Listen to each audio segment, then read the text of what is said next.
తెలుగు రాష్ట్రాల్లో ఉన్న తెలుగు ప్రజలకి ప్రపంచవ్యాప్తంగా ఉన్న తెలుగు వాళ్ళందరికీ కూడా ఉగాది శుభాకాంక్షలు తెలియజేసుకుంటూ అందరూ కూడా ఆయురారోగ్యాలతో అష్టైశ్వర్యాలతో మంచిని పంచుతూ ఉండాలని మనస్ఫూర్తిగా కోరుకుంటూ ఈ సంవత్సరం మన రాష్ట్రంలో అమరావతి పనులకు ఎటువంటి ఆటంకం కలగకుండా పోలవరం పనులు పూర్తి చేసుకుంటూ ఈ రాష్ట్ర అభివృద్ధికి సంక్షేమం గురించి ఏదైతే పాటుపడుతున్నారో మా ఎన్డీఏ కూటమి సీఎం నారా చంద్రబాబు నాయుడు గారికి ఆయురారోగ్యాలు ఇవ్వాలని అదేవిధంగా రాష్ట్రంలో ప్రజలందరూ సుఖ సంతోషాలతో ఉండాలని మనస్ఫూర్తిగా కోరుకుంటూ లా అండ్ ఆర్డర్ విషయంలో కూడా అంతా మా కట్టడిలో ఉండాలని మనస్ఫూర్తిగా కోరుకుంటూ ఈ రోజు మీ అందరికీ కూడా మరొకసారి ఉగాది శుభాకాంక్షలు తెలియజేసుకుంటున్నానండి.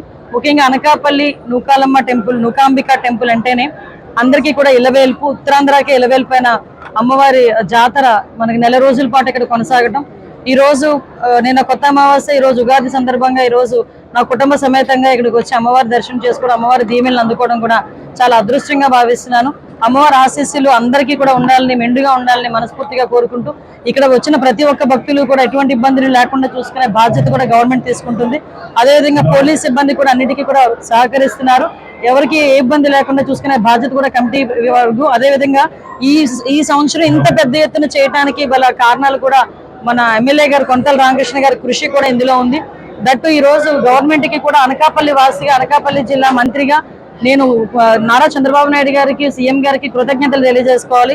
ఎందుకంటే ఇది రాష్ట్ర పండుగ కింద డిక్లేర్ చేసినందుకు ప్రత్యేకంగా గౌరవ సీఎం చంద్రబాబు నాయుడు గారికి ప్రత్యేకంగా ధన్యవాదాలు తెలియజేసుకుంటూ ఈ కార్యక్రమాన్ని దిగ్విజయంగా పూర్తి చేసి నెల రోజుల పాటు కొనసాగించడానికి రెడీ అయిన మా పోలీస్ సిబ్బందికి, అదేవిధంగా కలెక్టర్ గారికి అందరికీ కూడా మరొకసారి ధన్యవాదాలు తెలియజేసుకుంటున్నాను.